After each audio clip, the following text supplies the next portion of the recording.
जिथं साक्षात गंगा माता अवतरते त्या राजापुरात निसर्गानं उदार असते सौंदर्याची उधळण केली आहे. पण देवानं दिलं आणि माणसानं हिरावलं अशीच काहीशी परिस्थिती असणाऱ्या राजापूर मतदारसंघात आता मात्र बदलाचे वारे वाहू लागले. मागच्या अनेक वर्षांची निष्क्रियता यंदा उलटा पालट घडवणारच राजकारण फिरणार, पण जिंकणार वंदनीय शिवसेना प्रमुखांचा धनुष्यबाण. होय, राजापूर मतदारसंघात जी एका वादळापूर्वीची शांतता आहे, ती शांतता आपल्या दोन्ही मुठीत गुलाल घेऊन उभी आहे. याच विषयावर आहे कोकणशाहीचा आजचा ग्राउंड झिरो रिपोर्ट. नमस्कार, मी साईनाथ गावकर. आपणा सर्वांचं कोकणशाहीच्या ग्राउंड झिरो रिपोर्ट मध्ये स्वागत करतो.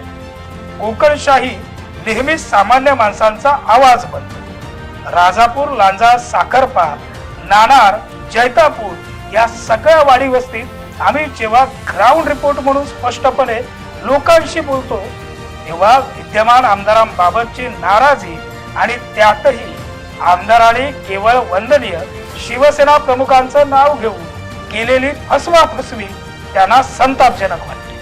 आणि म्हणूनच आज लोकांना रोजगार, प्रत्येक गावाला विकास निधी, शिक्षण, रस्ते, आरोग्य, पाणी, वीज या मूलभूत गरजांसाठी पर्याय हवाय, आणि तोही धनुष्यबाणाच्या शिवसेनेकडून. या सगळ्या पार्श्वभूमीवर किरण भैया सामंत यांची विजयाची दावेदारी आता प्रबळ बनली.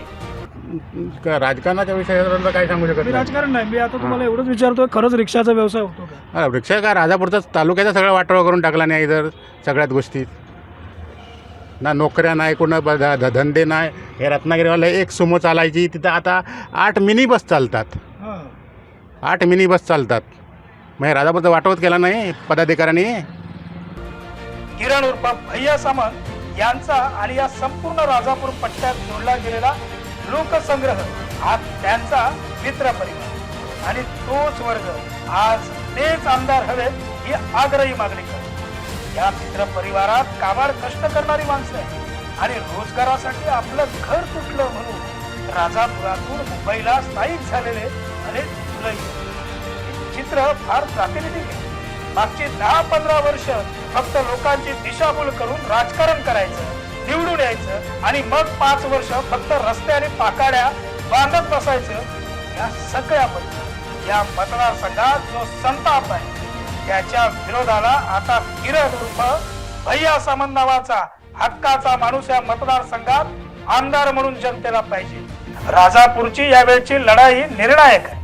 लोकसभा निवडणुकीत खासदारांना घरचा रस्ता दाखवत युतीला मताधिक्य देणारा हा मतदारसंघ आहे, आणि आताही किरण सामंत यांच्यासारख्या एका उद्योजक धडाडीच्या नेतृत्वाला शिवसेनेकडनं धनुष्यबाण चिन्हावर मिळालेली उमेदवारी ही विजयाचा गुलाल उडवणारी ठरणार असल्याची चर्चा स्थानिकांमध्ये रंगते. एकीकडे भक्कम महायुती, तर दुसरीकडे महाविकास आघाडीत झालेली बंडखोरी यामुळे अर्थातच किरण भैया यांचं पारडं जड असल्याची चर्चा महाराष्ट्राच्या राजकारणात बोलली जाते. पण त्याच वेळी किरण सामंत यांची रत्नागिरी सिंधुदुर्ग जिल्ह्याच्या राजकारणात किंगमेकर म्हणून असलेली ही ओळख आता स्वतःच्या आमदारकीच्या निमित्तानं अनेकांना घरी बसवणारी ठरेल यावर जाणकारांचाही ठाम विश्वास आहे. पण शांत स्वभाव ही ओळख असलेल्या किरण सामंत यांना रोजगाराच्या प्रश्नावर आणि प्रत्येक गावाला भरघोस विकास निधी आणत योजनांची गंगा गावागावात आणायची, या मुद्द्यावर निवडणूक लढायची आणि जिंकायची हे त्यांनी विसरून चालणार नाही. आणि यासाठीच त्यांनी घरोघरी आणि गावोगावी जात आपली भूमिका मांडायला सुरुवात केली. त्यांच्या प्रचार यंत्रणांना देखील यश मिळत आहे. शेवटी ते स्थानिकांचे किरण भैया आहेत. त्यामुळे आता भाईंचं सोयीस्कर राजकारण संपून भैयांचं विकास पर्व सुरू होणार हा स्थानिकांचा विश्वासच खूप काही बोलून जातो. तुर्तास इथं स्वल्पविराम. धन्यवाद. असे नवनवीन व्हिडिओ पाहण्यासाठी कोकणशाहीचं यूट्यूब चॅनल सबस्क्राईब करा व बेल बटन प्रेस करा. तसेच फेसबुक पेज लाईक करा आणि इंस्टाग्राम पेज व ट्विटर पेजला फॉलो करायला विसरू नका.